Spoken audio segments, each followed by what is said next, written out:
E aí, galera, beleza? Seja bem-vindo ao nosso podcast. Eu sou o Cristiano Oliveira Eu sou o Thales Machado. e esse é o podcast Visão de Sucesso. Solta a vinheta!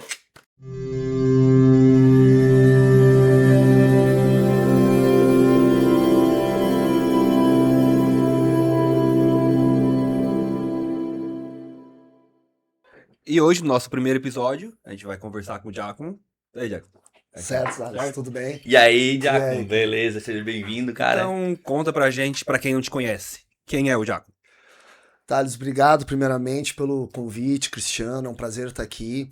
Então, o Giacomo cresceu numa cidade pequena, no litoral do Rio Grande do Sul, Torres, aqui perto, do lado, e sempre gostei muito de luta, assistia anime, né, desenhos de luta, e sempre me inspirava muito a ideia dos valores da disciplina. Comecei muito cedo na arte marcial, e com 17 anos eu já era atleta e fui morar nos Estados Unidos. Sou casado, tenho 2 filhos, sou empresário também agora, né, depois de ter me aposentado. E morei 15 anos no Canadá, nos Estados Unidos. E agora voltei para o Brasil, moro em Torres e sou empresário. Acho que é isso, pai, antes de mais nada. Tu começou desde cedo no jiu-jitsu, nas lutas. Na pessoa que tu é hoje, na tua vida, o que tu acha que as lutas te tornaram quem tu é hoje? O que teve a disciplina trouxe pro Giacomo de hoje? Então, Thales, essa é uma pergunta muito boa, porque eu não, na verdade, eu não consigo nem me ver fora do jiu-jitsu. Eu comecei com 11 anos e o jiu-jitsu sempre fez parte da minha vida, e o tatame é uma aula de vida, né? E eu vejo muito que o que molda o nosso caráter, a disciplina ali, não é o jiu-jitsu em si, mas também muito a mentalidade e a maneira com que tu pratica o jiu-jitsu. Porque vamos dizer assim, se tu faz jiu-jitsu, mas tu é matão no treino, né? Tu faz jiu-jitsu, mas tu não deixa realmente o jiu-jitsu moldar a tua vida. Tu pode estar fazendo jiu-jitsu e mesmo assim não desenvolver a disciplina, mesmo assim não desenvolver o caráter. Então eu vejo que tem muito da visão com que tu encara o treinamento do jiu-jitsu que vai realmente moldar ali o teu espírito, né? É até engraçado porque eu, um cara que nunca pisou no tatame, tô com 2 faixa preta aqui. Então, tipo, como é que foi pra ti também tomar a decisão de se aposentar e tu foi migrando aos poucos pra área empresarial? Tu já teve essa ideia desde cedo? Olha só, dá um spoiler aqui. A questão do se aposentar do diácono, como a gente tem um pouco de intimidade, tu fala de se aposentar na questão de competição, né? O teu aposento, no caso, foi a questão de participar de eventos de competição. Agora tu não tá mais, não é mais atleta, é apenas professor e empresário cuidando das empresas, negócios da família. Não, então, quando eu falo em se aposentar do jiu-jitsu, eu digo se aposentar das competições profissionais.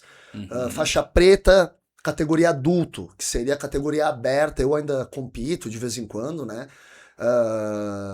Mas quando eu digo se aposentar, é da categoria profissional, faixa preta.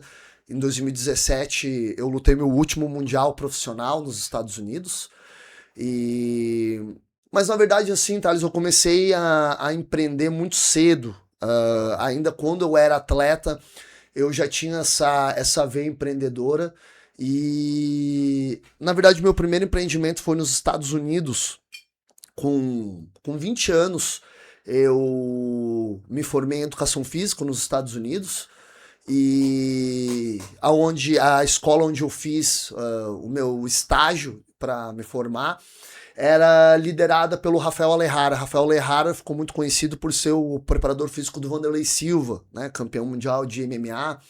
E ali surgiu uma oportunidade para mim participar do registro de marcas metodologia deles nos Estados Unidos. Então ali eu entrei primeiro nessa parte administrativa e aí logo eu virei sócio dessa escola de preparação física, que era uma metodologia. Então com 21 anos eu já estava empreendendo, mas eu ainda sentia que eu tinha um pouco para gastar no jiu-jitsu. Então essa foi a minha primeira experiência empreendendo, mas eu ainda ali estava dividindo um pouco do meu tempo empreendendo e sendo atleta. Uhum. E hoje quais negócios que você tem? Hoje eu tenho escola de jiu-jitsu, né? E escola de jiu-jitsu no Brasil, escola de jiu-jitsu no Canadá. E eu tenho. Hoje eu tô. Aos poucos eu venho migrando para a área de consultoria e de mentoria de escolas e donos de escola de jiu-jitsu. Esse é um novo projeto desse ano de 2026. Eu tô te acompanhando nas redes sociais. O teu lançamento agora tu veio com força total para colocar esse empreendimento em alta, né? Tem alguns projetos aí que a gente tá em off ainda, que vai acontecer, né? Mas. Qual é o teu projeto agora, assim? Qual é a tua intenção com esses projetos para 2026? Vamos falar do teu curso? Seria isso? Não, então, Cristiano, isso é bem interessante porque quando eu fui pro Canadá, eu tive vários mentores na área empresarial. Mas como eu era muito novo, todo conhecimento entrava pelo ouvido e saía pelo outro. Eu não botava em prática, eu não tinha maturidade para realmente assumir o que tinha que ser feito na área do empreendedorismo. Isso me atrapalhou durante um tempo. Não te cortando, mas eu acho que isso acontece com todo mundo, né? Depois de mais velho, a gente percebe que poderia ter dado mais ouvido àquilo. Se eu tivesse prestado atenção, se eu tivesse aproveitado mais aquela pessoa que estava do meu lado. Aquela pessoa estava do meu lado e a gente... depois eu vejo. Nem dava ouvido. Não. Normalmente, quando a gente é mais novo, a gente acha que sabe tudo. Até vai ficando mais velho e a gente vai descobrindo que cada vez a gente sabe menos. E deveria ter começado antes. Todo mundo pensa que deveria ter começado antes, né? Na verdade, mesmo quem começou cedo, a gente tá há bastante tempo, cada um na sua área, mas a gente, se eu tivesse começado antes, se eu tivesse dado ouvido quem tava ao meu lado, que era mais experiente. Não, o conhecimento só não basta, né? A gente precisa ter um pouco de sabedoria, né? Inteligência tu pode adquirir ela e comprar conhecimento. Mas a sabedoria, tu necessita uma certa maturidade, um certo tempo e experiência vivida, né? A gente também aprende muito, não na teoria, mas na prática, quebrando a cara, né? E esses mentores me davam o caminho e eu dividia muito meu tempo. Parte do meu tempo ia para a empresa, parte do meu tempo ia para ser atleta e isso me dividia a minha energia. Mas olha, qual foi a pergunta que a gente estava falando? Sobre a questão dos teus propósitos agora. A gente pode começar. Era isso, a gente estava falando projeto, do curso, exatamente, do projeto do curso. Eu estava falando que o que me levou a querer fazer esse projeto. Na verdade, foi todos esses anos no Canadá que eu sentia muita dificuldade de crescer minha empresa por estar dividindo meu tempo em várias áreas. E depois eu posso falar mais, mas no final da pandemia eu tive vários altos e baixos como empresário no Canadá, que foi ali onde eu tive que ter algumas viradas de chave e entender realmente, experimentei estar lá no fundo do poço como empresário, devendo, fazendo tudo sozinho, briga com sócio, separa, compra a empresa de volta, algumas decisões equivocadas, e no final da pandemia eu me senti um pouco desencorajado e eu queria voltar para o Brasil. E até um ponto eu decidi que eu falei assim, não vou mais empreender na área do jiu-jitsu, vou fazer outra coisa, mas não tinha certeza, era final de pandemia, e a gente decidiu voltar pro Brasil, eu e minha esposa. E assim, por que a gente decidiu voltar pro Brasil? Só fazendo ali um parênteses. Voltaram pro Brasil depois da pandemia? Foi já no final da pandemia para nós, né? Final da pandemia lá no Canadá, no final do ano 2000, já quase 2001, 2020, 2021, né? Porque no Canadá a pandemia foi bem forte durante 2 anos, né? O lockdown, e quando a gente chegou aqui no Brasil foi um espanto, porque tava já todo mundo na rua, tudo funcionando, e lá tava ainda bem parado. E a gente queria passar um tempo com a nossa família. Por quê? Porque eu com 17 anos eu fui embora para os Estados Unidos e eu tive essa experiência longe da minha família muito cedo. Então, quando a gente voltou para o Brasil, eu queria que meus filhos pudessem conviver com a minha família. Então, fazia sentido que eu e minha esposa, como a gente era da mesma cidade, poder ter meus filhos perto. Quando eu cheguei no Brasil, e eu comecei a perceber que no Brasil as escolas de jiu-jitsu ainda não estavam no nível de empreendimento das escolas lá fora. Ali eu vi um gargalo, eu vi uma necessidade, falei, quer saber, talvez abrindo a escola aqui e colocando tudo em prática do que eu tinha aprendido no Canadá, mas não fazia, vai dar certo. O que aconteceu? A gente abriu a escola e em menos de um ano a gente tinha mais alunos do que 10 anos no Canadá. E logo cedo eu comecei a ver, opa, aqui no Brasil vai ser mais fácil, e agora é uma coisa interessante que eu vou falar aqui, porque no Brasil é mais fácil de empreender do que lá fora. Por que eu digo isso? Porque a carga tributária lá fora também é alta. E a competição é muito alta lá fora. Foi aonde eu percebi que talvez eu pudesse pegar toda essa minha experiência de empreendedorismo lá fora e começar a dividir, compartilhar com as pessoas aqui.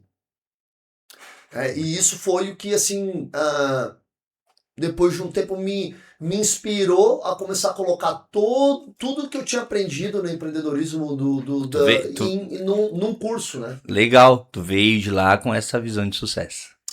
Olha aí, ó, o clichê, né? Veio de fora com a visão já que vai ser um sucesso empreender essa ideia aqui no Brasil. E é o que tu tá fazendo. Não, o que acontece, Cristiano? O sucesso, muitas vezes, assim, eu conheci algumas pessoas muito bem sucedidas que... Duas pessoas. Uma era um dos meus professores, que era Hall da Fama do Jiu-Jitsu, múltiplas vezes campeão mundial.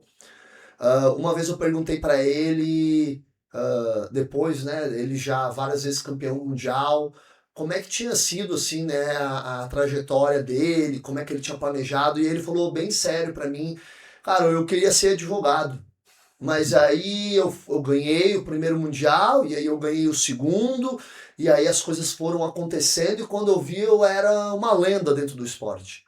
E a mesma coisa foi o meu vô. O meu vô é uma das pessoas que... O meu vô, por parte de mãe, ele foi uma pessoa muito bem sucedida e acumulou muito patrimônio na vida dele. E uma vez meu vô ele também falou que o sonho dele nunca era simplesmente ficar rico ou comprar patrimônio, ele só queria ter a empresa dele, ele queria trabalhar para ele mesmo. Então muitas vezes tu começa a perceber que o sucesso às vezes ele também encontra o acaso, né? Alguém que está trabalhando por um propósito legal, e também tem aqueles que já vêm com aquela visão forte, né? Então eu acho que quando eu voltei pro Brasil, assim, a visão ela não estava formada ainda. Ah, certo. Mas já estava lá encaixadinho. Ela foi se formando e tomando forma com o desenrolar das coisas aqui no Brasil. Eu vi que a academia começou a dar muito certo. E eu falei, cara, eu preciso colocar tudo isso que eu venho aprendendo em uma metodologia. Certo. Uma metodologia. Eu preciso tirar a ideia do papel, tirar a ideia da minha cabeça e colocar no papel. Foi ali que surgiu o método OS. O método OS, para quem não conhece, do jiu-jitsu, né? O OS, ele é um encurtamento da palavra onegashimasu, que é um agradecimento. Então a gente usa o OS no jiu-jitsu para tudo, né? Para cumprimentar, para agradecer depois do treino. E eu entendi ali o OS como organização sistema e sustentabilidade, que são os 3 pilares da gestão que hoje eu aplico. Hoje esse curso Método OS, ele tem gente aplicando ele nos Estados Unidos, na Europa e no Brasil. E tu, depois de tanto tempo lá fora, qual é a principal diferença que tu via nas escolas de lá de jiu-jitsu e nas escolas daqui? Tu acha que quem abre uma escola de jiu-jitsu aqui abre por amor, porque quer ajudar as pessoas, porque gosta de jiu-jitsu, mas não tem a veia empresarial, não sabe como funciona uma empresa, daí acaba se perdendo, não sabe como cobrar a questão de mensalidade, custos, tudo mais. Lá tem mais essa noção empresarial nas escolas, ou todo mundo só começa por amor mesmo? Thales, eu acho que essa é uma pergunta que a gente poderia ficar horas conversando aqui, mas eu acredito assim que o ponto principal é que o brasileiro ele é um empreendedor nato, né? O brasileiro ele não empreende, o brasileiro ele empreende por necessidade. E o brasileiro ele primeiro se apaixona pelo produto e aí ele simplesmente, né, por alguma razão ele decide que eu vou trabalhar para mim mesmo.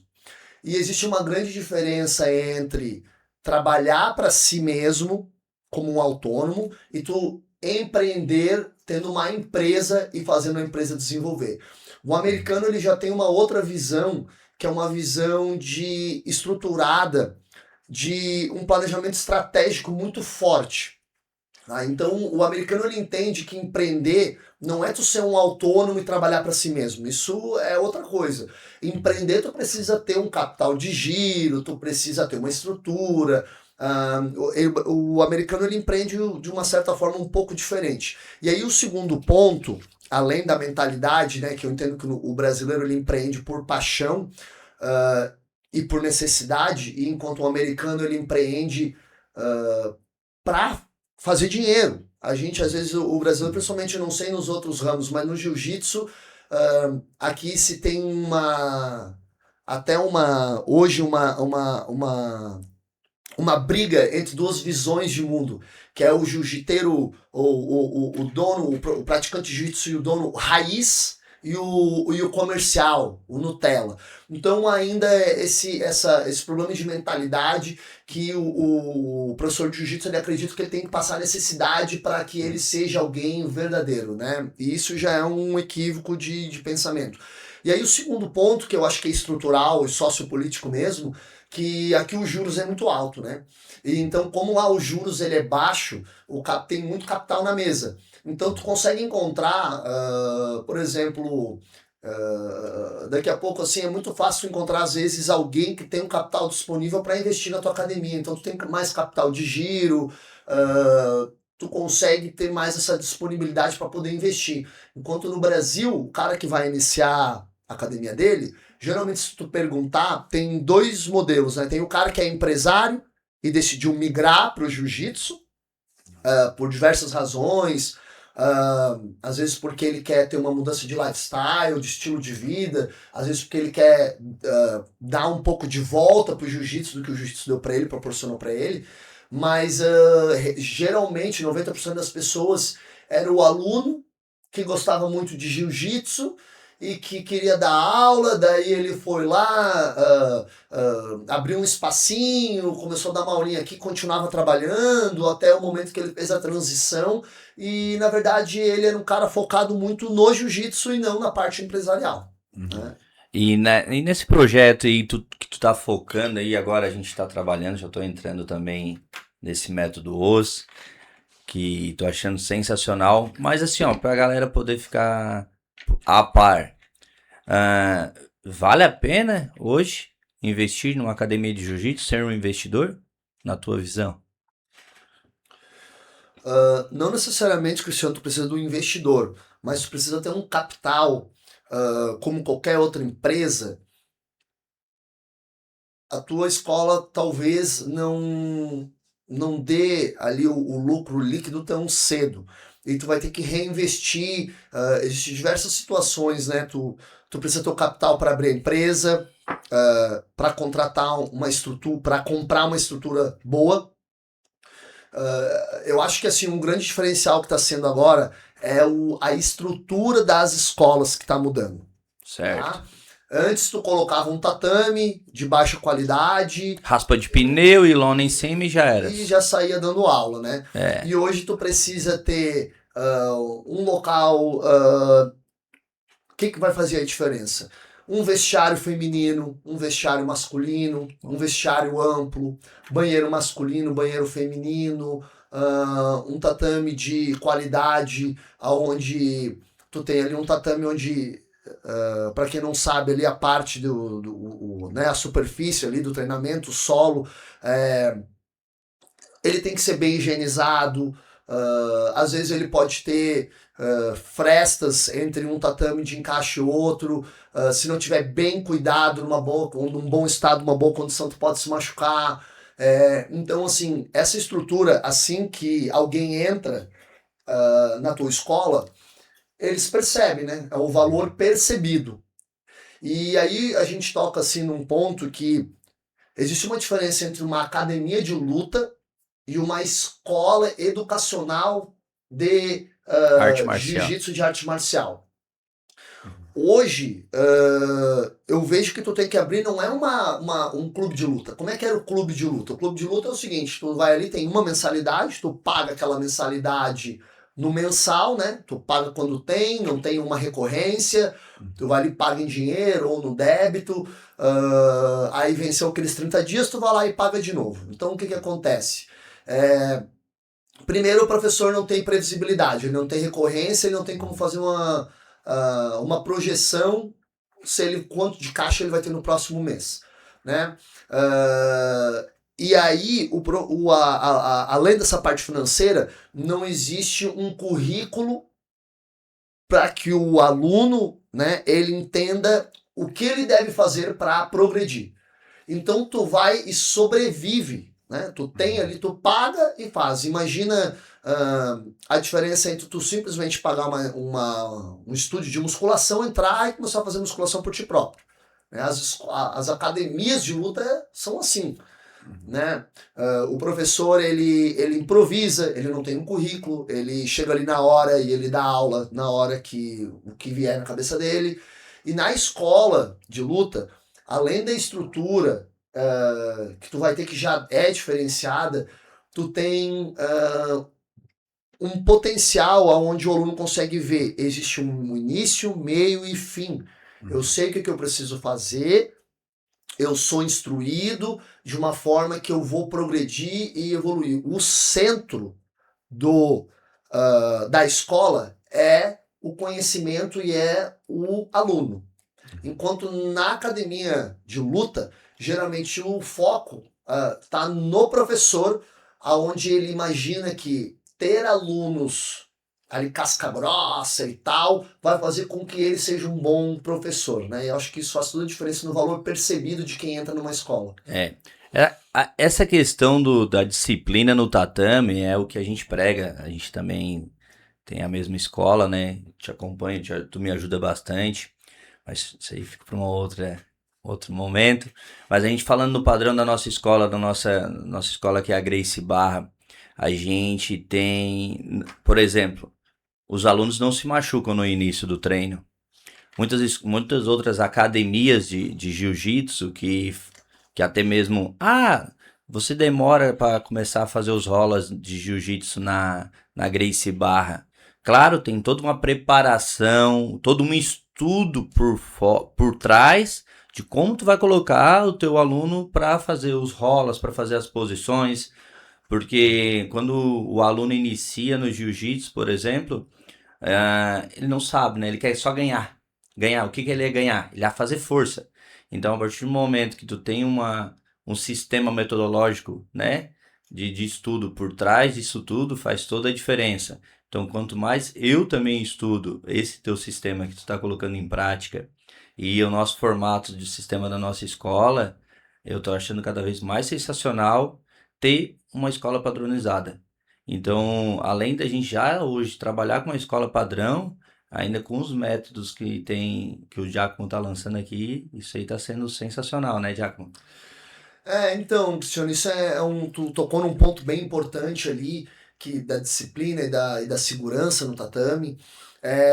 Tem várias coisas que a gente pode ressaltar aqui. Primeiro, existe uma coisa que é a metodologia, certo? A metodologia, imagina que é o hardware do computador, é a metodologia. Mas tu precisa da filosofia por detrás da metodologia para que tu consiga tocar esse hardware, que é o software, né? Então tu precisa ter esse programa que vai tocar a metodologia. Muitas vezes, Cristiano, a gente pode ter a mesma metodologia, eu entrego a metodologia na tua mão, entrego a metodologia para o outro e sai 2 produtos diferentes. Sim. Porque a filosofia que está rodando aquela metodologia não é a mesma. Então, na Gracie Barra a gente tem a metodologia, que é treinado através do PCI, que é o Programa de Certificação de Instrutores, mas tem toda a visão, a missão e a filosofia que quem dá é o mestre Carlos Gracie Júnior. Então, essa visão de jiu-jitsu para todos é o que toca essa metodologia da Gracie Barra. E o método OS, ele tem uma área que se chama gestão de alunos. Né? A gestão de alunos, ela lida com os relacionamentos e a experiência entre professor e aluno e entre alunos. Né? A gente tem muito conflito, às vezes, de ego no tatame. Então, a gente precisa ter atenção para alguns fatores dentro da gestão dos alunos, que é a gestão de segurança, por exemplo. Existem certas posições que têm um alto índice de lesão. Então, conversar sobre isso, explicar para o aluno, para evitar esses tipos de posição, já é uma forma de evitar lesão. Muitas escolas, ele explica, o professor explica, mas ele não, às vezes não enfatiza que, certa posição, ela tem um alto índice de lesão, vamos evitar ela. Não é comentado isso, né? Aí depois tu vai ter o fato de um currículo estruturado onde o iniciante ele tá treinando num nível que faça sentido e numa intensidade para ele. Se tu jogar um iniciante numa aula de alta intensidade, tu vai aumentar as chances de lesão. Imagina, tu tá aprendendo a falar inglês e tu tá aprendendo a montar frasezinha e de repente tu tem que fazer uma conversação fluida. Tu não vai conseguir conversar. Só que quando numa conversação tu erra uma conjugação de verbo, ou tu fala algo errado, ou tu trava, tu não te machuca. No jiu-jitsu, se tu é exposto a esse nível de intensidade e de nível técnico alto, vai acontecer de aumentar a chance de lesão, né? Então, tem essa gestão de segurança e a gestão de alunos, que é importante que tu tenha o aluno, que tu prepare ele para conseguir se desenvolver. É até importante isso também, ter essa metodologia para o aluno não ficar ansioso. Vamos botar, por exemplo, chega um cara lá, grandão de 100 quilos, só que faixa branca, não lutou. Quer lutar contra um faixa roxa já, só porque é menor. O cara ter essa noção que ele vai levar um tempo até ele chegar àquilo. Tendo uma metodologia, tendo um ponto futuro, um objetivo, ele sabe que ele não precisa ficar bom amanhã. Ele tem que ficar bom mês que vem. Depois, no outro mês, um pouco melhor. Isso que é a importância da metodologia e a diferença de ter escolas e academias, né? A escola, tu prepara todo ele e tu também tira essa ansiedade. A pessoa não vai chegar lá já achando que vai rolar com o professor. Ele tem que ter o seu passo de cada vez e ir galgando e tendo um objetivo claro, né? Sim. Thales, tem 3 coisas que o iniciante não gosta.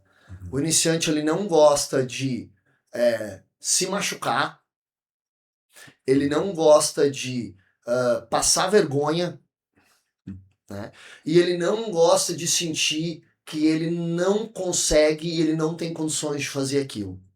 Se tu levar essas 3 coisas em consideração, tu já consegue ter uma visão de como que tu vai estruturar o treinamento de um iniciante. Muitas vezes o professor ele treina anos jiu-jitsu e ele não entende ele não se lembra como que era ser faixa branca. Então a maioria das pessoas, tem um estudo que mostra que as pessoas demoram até 1 ano do momento que ela decidiu que ela quer treinar até o momento que ela entra numa escola para fazer a primeira aula. Então a pessoa entra, tá nervosa. Ela já vem com uma mentalidade de que ela tá fora de forma. Ela vem com uma mentalidade de que eu não sei lutar, então eu vou apanhar. Então ela vem com um monte de ideia já concebida que não é a realidade quando tu entra numa metodologia, numa escola onde ela está ali para receber esse iniciante. Né? Então, assim, levando em consideração que eles não querem se machucar, aí vai ter uma parte de criar uma cultura dentro da tua escola de que treino é treino, não competição. Então, assim, pensa bem, não faz sentido alguém muito mais pesado, muito mais graduado, muito mais novo, querer competir com alguém que não é do nível dele. Então, em muitas escolas e muitos praticantes, eles não praticam o jiu-jitsu com uma mentalidade de aprendizado e uma mentalidade de diversão. Ele quer competir, e é aí que está o problema. O problema está quando tu traz uma mentalidade de performance já antes de realmente estar se divertindo e estar querendo ali aprender. Porque quando tu quer aprender, tu se permite errar. Agora, se tu acha que tu tem que ganhar tudo, e aí tu começa a querer a se testar com todo mundo, vai acontecer várias coisas que a pessoa não vai gostar, né? Isso. Pegando esse teu feeling aí, quando eu tô dando aula e eu coloco um iniciante com mais graduado, por exemplo, eu digo assim, tu quer te testar? Te testa com a tua graduação ou com mais graduado. Te testa com o grandão, então. Tu é bom? Então te testa com o grandão. Agora deixa o pequeno ali, que ele tá começando. Pra que tu vai lá e rouba o doce da criança? Deixa a criança com o doce, vai lá pegar do grandão, tu não é bom? Né? Então tu quer te testar, tu te testa com o grande. Então agora, quando é treino, certo? Cristiano, tem uma matemática bem legal de se fazer, que é a seguinte. A cada 10 quilos de diferença entre dois praticantes, é a diferença de uma faixa. Uau. Então quer dizer, se eu e tu somos faixa branca, e eu tenho 10 quilos a mais que tu, isso significa que eu sou um faixa azul Próximo. e tu é um branca. Na equivalência do peso. Também tem outra que é a diferença de 10 anos de idade. Para cada 10 anos de idade de diferença é como se fosse uma faixa. Então vamos lá. Se eu sou. 30? Eu sou um faixa marrom, tenho 10 anos a mais que tu, e tu é um faixa branca que tem 10 quilos a mais que eu.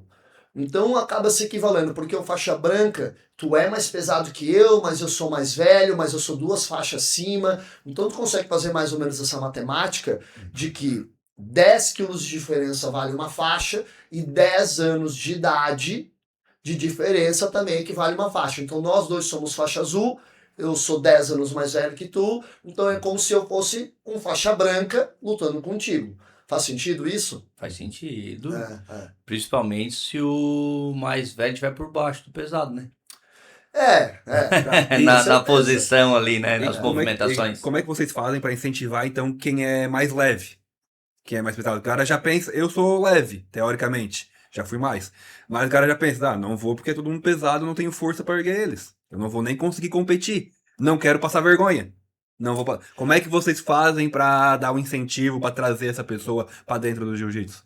O melhor incentivo, Thales, que eu posso te dar nessa questão é que um dos fundadores e pais do jiu-jitsu, o Hélio Gracie, ele tinha 60 quilos, menos que 60 quilos. O que diferencia o jiu-jitsu brasileiro do jiu-jitsu japonês, do jiu-jitsu da escola Kodokan, foi quando os japoneses vieram aqui ensinar o jiu-jitsu, era um jiu-jitsu de muita força. E o Hélio Gracie, ele teve algumas oportunidades de lutar contra campeões mundiais de judô na época, e o Hélio Gracie, ele sempre se encontrava numa posição por baixo. E ele, por ser muito pequeno, no treinamento, ele estava muitas vezes numa situação de inferioridade posicional dentro da luta. E foi a partir dali que ele começou a desenvolver um jiu-jitsu baseado em alavancas. Né? Um jiu-jitsu baseado em ângulo, em posicionamento, aonde isso multiplica a tua força. Né? E ele começou a desenvolver estratégias aonde não necessariamente tu precisava de força bruta para conseguir ter a superioridade de posição sobre o teu adversário. Então, assim, Hélio Gracie disputou diversas lutas contra pessoas muito mais pesadas, muito mais novas, e a gente poderia ficar falando aqui de vários exemplos de lutas que o Hélio Gracie teve, mas eu acho que essa é a primeira forma de incentivar alguém, é dizer que o nosso fundador, ele era conhecido por ser franzino, frágil, pequeno, tinha problemas de saúde, de muitas vezes desmaiar, e com o jiu-jitsu ele superou tudo isso, se tornou nosso grão-mestre e botou o selo aí, o jiu-jitsu no cenário global.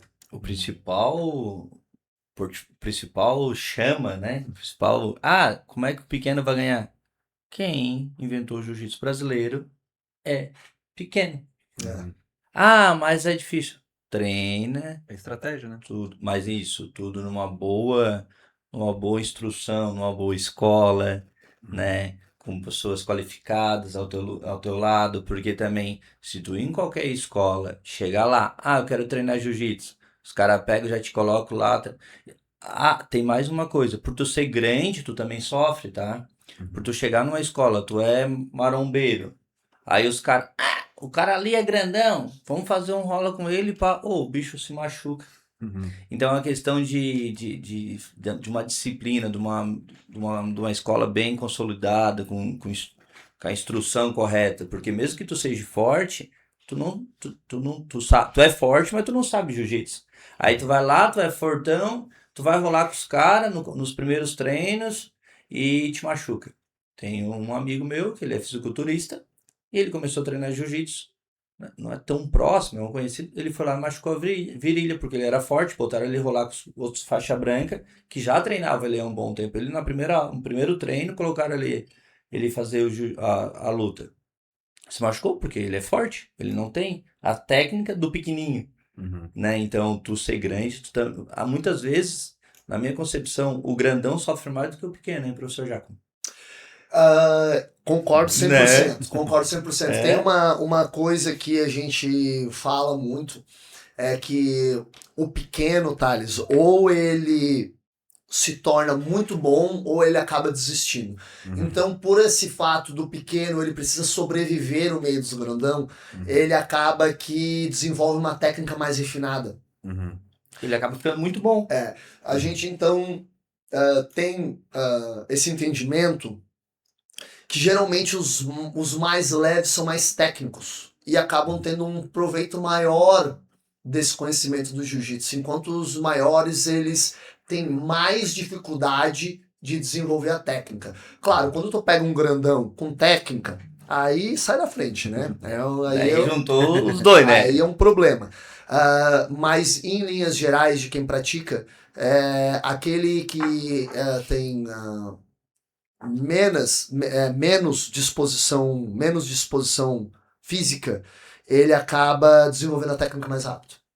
Ele é obrigado a sobreviver, né? Mas voltando aqui pro método OS, qual é os próximos, o que tu tem para falar desse projeto agora pra gente aí? Vai lançar ele, o que falta pra gente a galera tá se aprofundando mais? Então, Cristiano, no momento eu tenho feito consultoria, mentoria online, já fiz algumas imersões onde a gente teve mais de 100 pessoas, donos de escola participando, aprendendo. Essas foram as nossas primeiras imersões. Às vezes o grupo fica muito grande e aí nesse formato eu tava achando que não estava um formato muito bom por ter muitas pessoas participando e às vezes a dinâmica não ficava tão pessoal, tinha muitos perfis diferentes ali. Então a imersão a gente decidiu nesse momento parar com ela por enquanto. E aí, o que aconteceu? Hoje eu faço consultoria, né? Eu faço um diagnóstico da escola, né? Do interessado. E aí, a partir dali, dentro dos 3 pilares, organização, sistema e sustentabilidade, a gente pode fazer um plano de ação para ele já começar a trabalhar no crescimento dele. Agora, vamos lá. Essa consultoria, essa mentoria, ela tem um valor e um custo alto. Não é todo mundo que consegue fazer esse investimento. Certo. Então, eu decidi democratizar o conhecimento. Primeiro foi, coloquei minhas ideias no papel, criei um manual, que era o manual que geralmente eu usava para fazer imersão, e coloquei no manual, e o manual foi um sucesso. Várias pessoas comprando o manual no formato e-book, e eu falei, pô, tem muita gente que não tem tempo para ler, não é o formato que as pessoas gostam, mas se o manual já está fazendo um sucesso, eu preciso botar esse manual em formato de infoproduto, através de vídeos e vídeos curtos, né, cobrindo um conceito por vídeo, porque às vezes o cara vai assistir um vídeo de 30, 40 minutos ali e ele acaba se perdendo. Então a gente tá gravando e vai fazer esse lançamento, tem bastante conteúdo saindo, num valor que vou te dizer, o conhecimento que tem ali de 15 anos de erro, acerto, cara, assim, o preço que tu vai estar pagando por Ilusório, baratíssimo. não, pra gente realmente, porque assim, Cristiano, eu tem muitas pessoas que fazem isso, esse tipo de consultoria e gestão nos Estados Unidos e no Canadá. Mas no Brasil tem poucas pessoas. Quem não tem o acesso ao inglês e não consegue ter acesso a essa informação em inglês, acaba não tendo acesso a essa informação. E aí o que eu queria? Eu tô vendo que tem alguns líderes dentro do Brasil que estão elevando o nível do profissionalismo do jiu-jitsu no Brasil. E eu quis fazer parte disso. Então, assim, Diácono, por que tu vai ensinar o outro a fazer algo que pode virar teu concorrente, pois por exemplo? Cara, outro dia teve um cara dentro da minha... Cara, eu lancei... O que eu fiz? Eu vou te contar assim bem rápido, que acho que é importante falar isso. A gente tem que a gente chama de onboarding, né? O onboarding é quando é a ideia de receber na parte comercial até o início da jornada do cliente, né? Ou seja, do aluno, do novo aluno na tua empresa, na tua escola. E a gente tem uma coisa bem legal, que quando alguém entra na nossa escola, a gente já prepara eles, né? Ele agendou a aula. Aí a gente já prepara uma cestinha com kimono, com um bilhete, com o nome da pessoa, tem algumas informações ali e tal. Não vou dizer tudo que vem dentro, mas a gente prepara um pacote ali. Daí o cara entra, quando ele chega ali, a gente entrega aquilo ali pro cara ir pro vestiário. E aí eu bati uma foto e mostrei, olha, isso aqui faz parte do nosso onboarding e tal. E, cara, o negócio viralizou esse post, né? E caiu na mão de um concorrente meu lá na minha cidade. E ele mandou uma mensagem, cara, me explica aí como é que tu faz isso aí. E eu expliquei pra ele. É aqui que eu compro, é aqui que eu faço, expliquei pra ele. Então, assim, eu acho que quando um cresce, todo mundo cresce, né? Porque o que acontece, Cristiano? Se o meu concorrente está cobrando R$80 na mensalidade dele, isso me atrapalha. Né? Quanto mais o meu concorrente se profissionalizar, aumentar o ticket médio dele, aumentar o nível de qualidade de entrega dele, isso vai todo mundo crescer e elevar. Então eu pensando nisso, que eu acho que o jiu-jitsu, olhando lá para fora, academias com 600, 700 alunos, professores realmente podendo viver do jiu-jitsu, fazendo isso de forma integral, no Brasil isso ainda não é possível, né? São poucos que conseguem fazer isso, então eu vejo que a gente precisa elevar o nível de profissionalismo, que aí um cresce, todo mundo cresce, aumenta a nossa entrega, melhora a nossa visão perante a comunidade, e eu acho que isso só tem de benefício para todo mundo. Dos 3 pilares que tu apresenta, qual tu acha que mais falta para as escolas que tu tem acesso, que tu começa as consultorias? Qual dos 3 pilares, assim, que é o que mais falta nas escolas? Então, Thales, isso depende muito da maturidade da escola. Assim como no jiu-jitsu a gente é faixa branca, azul, roxa, marrom, e a cada etapa a gente tem dificuldades e obstáculos diferentes, escolas têm obstáculos e desafios diferentes durante a jornada.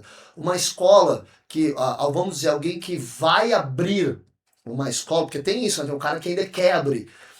Geralmente ele quer entender como ele estrutura um plano de negócio. Né? Agora, o cara que já abriu a escola e ele tem até 150 alunos, ele ainda está com dificuldade na prospecção, na venda, na retenção, que é ali vamos dizer, a base do sistema e dos processos comerciais. Vamos dizer assim, ó, a gente tem lá o lead, né? O lead é quando a gente já tem alguém que está interessado em treinar na tua escola. A gente tem alguma informação de e-mail, telefone, ou alguém que entra perguntando informação, ele já é um lead. Aí tu precisa de volume de lead, né? Fazer 50, 100 leads, porque isso aí vai entrar num funil, lá no final tu vai converter muito menos. O cara que às vezes tem, eu lembro no Canadá, às vezes eu tinha 6 pessoas no mês interessadas. Aí tu converte, mesmo com um nível de conversão lá, uma taxa de conversão de 50%, que já é alta pro nosso ramo, se tu tem 6, tu vai assinar 3. Agora, quando tu aumenta esse volume de lead, né, e a gente tem lá 100 leads e está convertendo 30%, agora tu tem 30 novos alunos. Para um cara que tem 80 alunos, isso é um crescimento muito grande. E o cara tem que preparar a estrutura para isso também, né? Isso aí, isso realmente. Então isso faz todo do processo comercial que eu chamo que é a tríade operacional, que é a prospecção, vendas e retenção. Então essa tríade operacional que trata do onboarding, trata da experiência do aluno ali, geralmente escola até 150 alunos ainda está com dificuldade nisso. Por quê? Porque não tem fluxo de caixa, não consegue investir em marketing. E aí já uma academia, uma escola com mais de 150 alunos, já está procurando sustentabilidade, já está procurando treinamento de professores, já está buscando o professor sair um pouco do operacional, porque ele já tem um pouco mais de caixa. Então, assim, a organização estrutural, planejamento estratégico financeiro é o cara que ainda vai abrir. Né? No meio, ele até 150 alunos, processos comerciais. E quando o cara que já está com uma escola estabelecida, ele está procurando sustentabilidade, ele está procurando recursos humanos, como treinar professor, como ajeitar alguns processos de gestão de pessoas, mas isso não quer dizer que tu não tenha que fazer tudo de um pouco, né? É só assim o principal dificuldade, né? E no método OS tem essas ideias todas ali. Tu consegue passar isso para quem estiver instruindo ali no curso? Então, o método OSO ele é dividido em 3 pilares, que é organização, sistema e sustentabilidade. Dentro de organização, a gente fala da organização financeira, do planejamento estratégico e da mentalidade do professor. Como ele organiza ele mesmo e as ideias dele para ele poder organizar o financeiro e a estratégia. Então, essa é a base organização.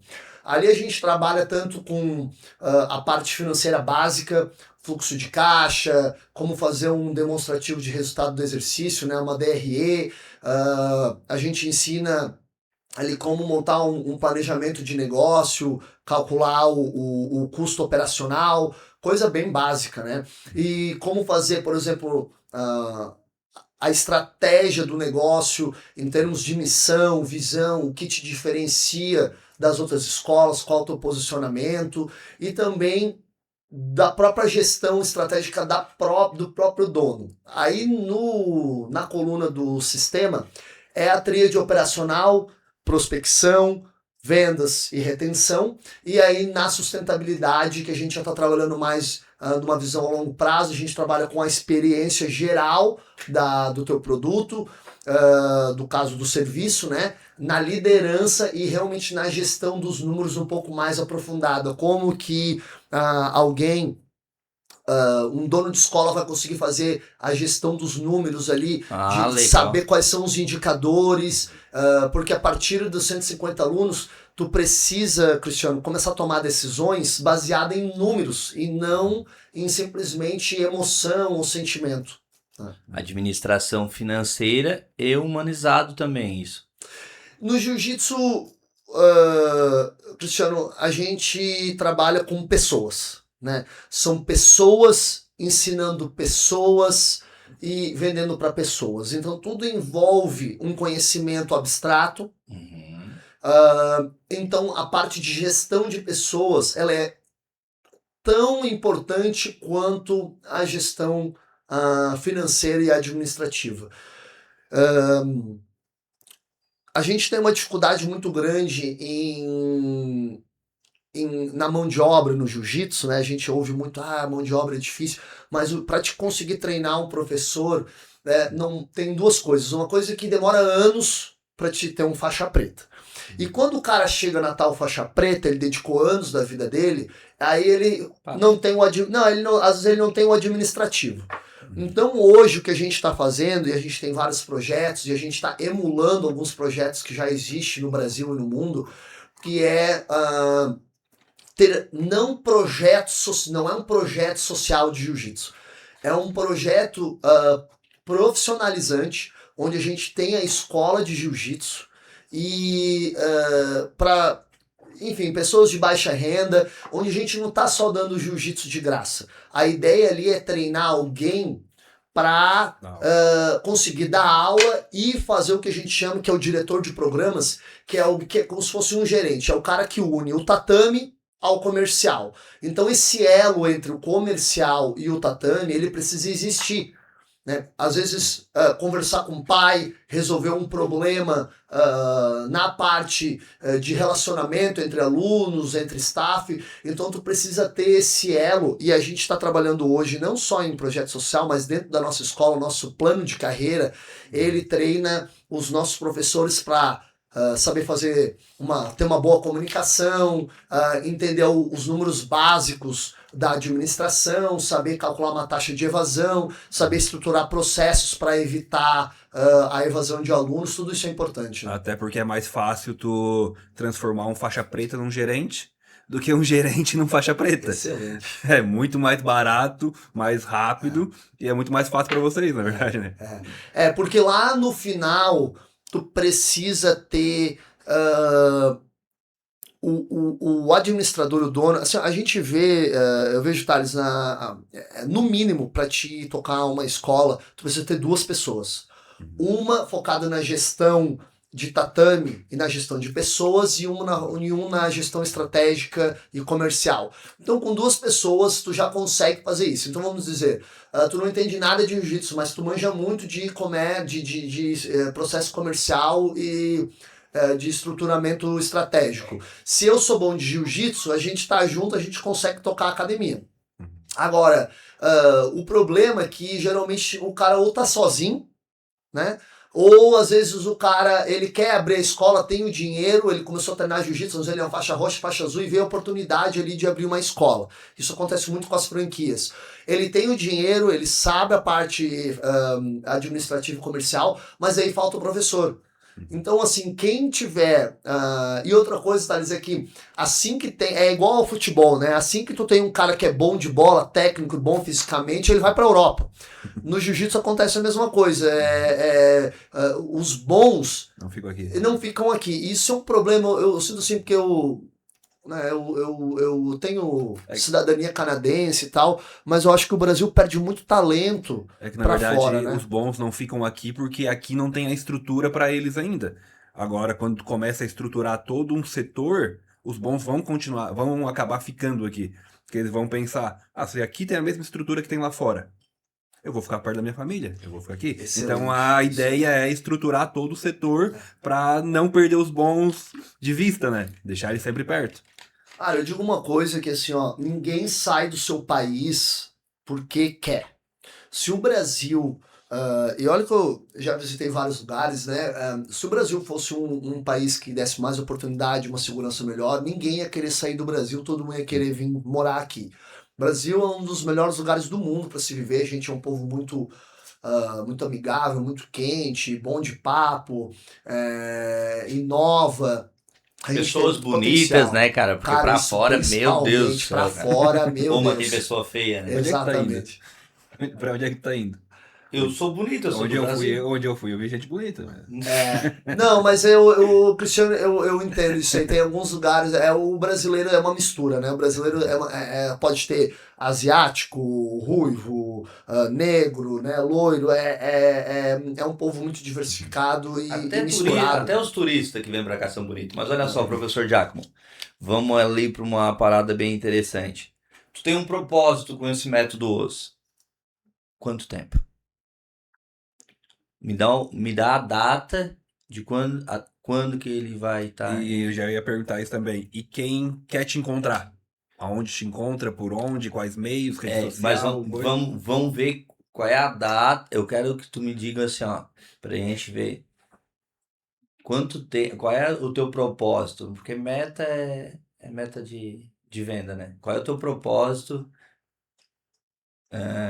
que tu quer deixar em mais evidência o método uso? Até quando? Tu quer estar conhecido, vamos dizer, nacionalmente? Só nacional, para começar. Porque internacional eu sei que daí é consequência ali rapidão.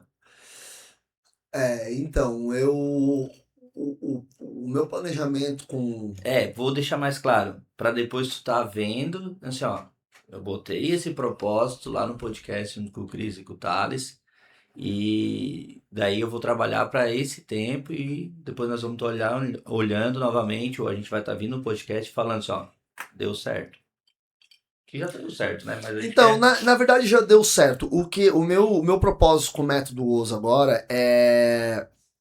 Por que acontece? Eu ensino donos de escola a criar uma empresa, um patrimônio e que eles possam fazer a gestão de forma empresarial, passar de professor para gestor. Assim como tu passou em algum momento de aluno a assistente, de aluno, de assistente para professor, ou instrutor, depois professor, agora precisa fazer o movimento para gestão.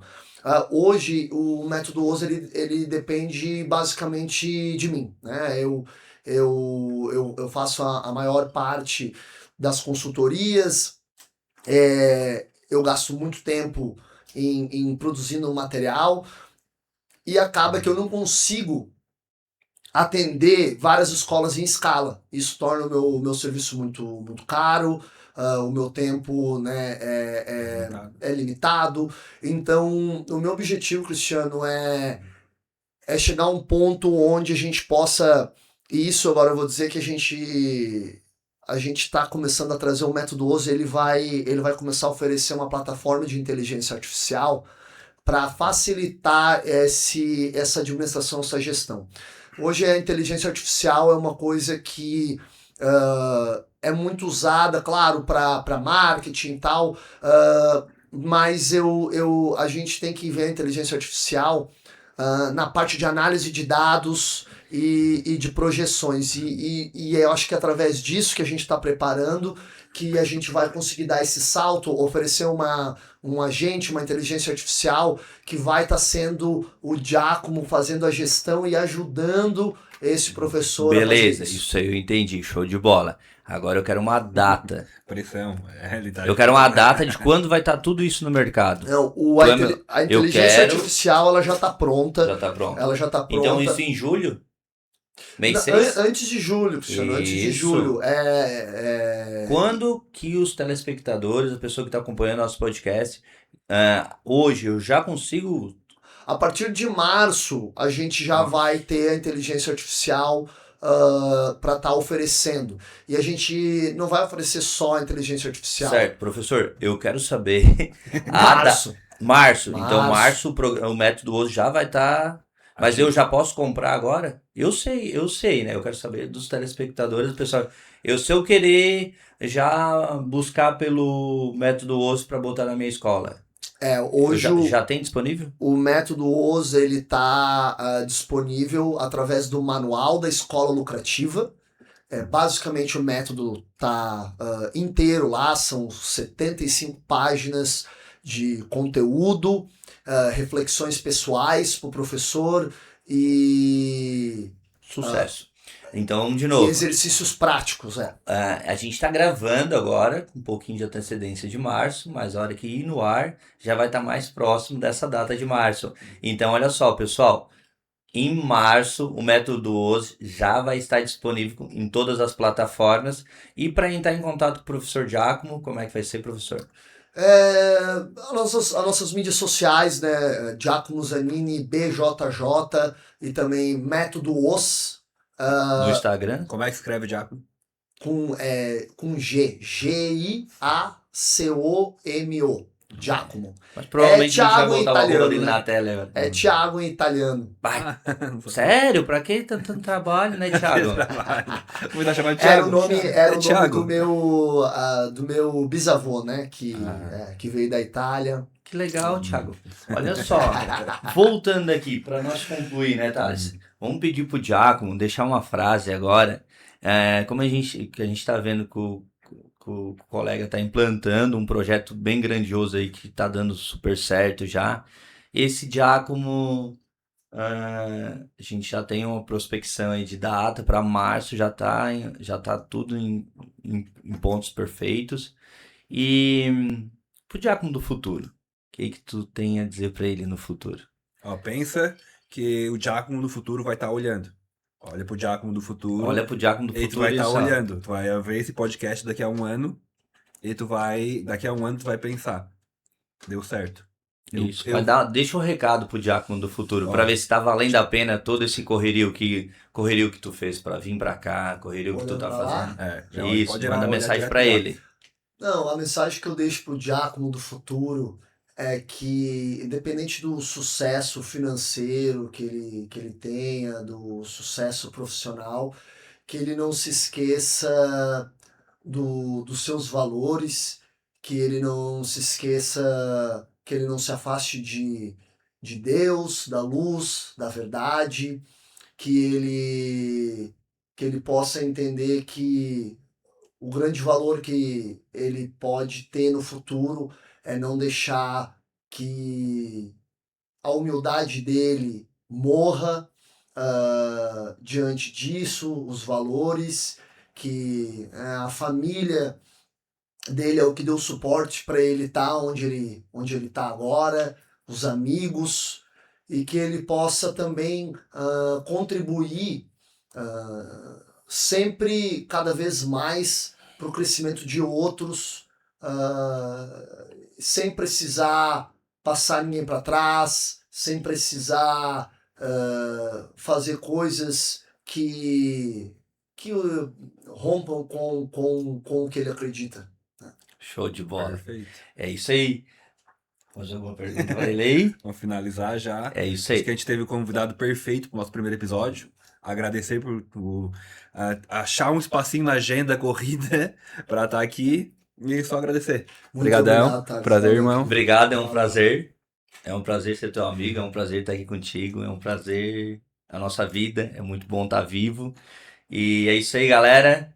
Esse foi o nosso podcast Visão de Sucesso. Até o próximo. Valeu! Fechou. Quebrou o Que gelo. bom! Meu Deus! Que demais! Ô, tive que cortar, porque senão a gente não para. Ô, meu, Concorrente, pois por é, exemplo. cara, outro dia teve um cara dentro da minha. Cara, eu lancei. O que eu fiz? Eu vou te contar só bem rápido, que acho que é importante falar isso. A gente tem um que a gente chama de onboarding, né? O onboarding é quando é a ideia de receber na parte comercial até o início da jornada do cliente, né? Ou seja, do aluno, do novo aluno na tua empresa, na tua escola.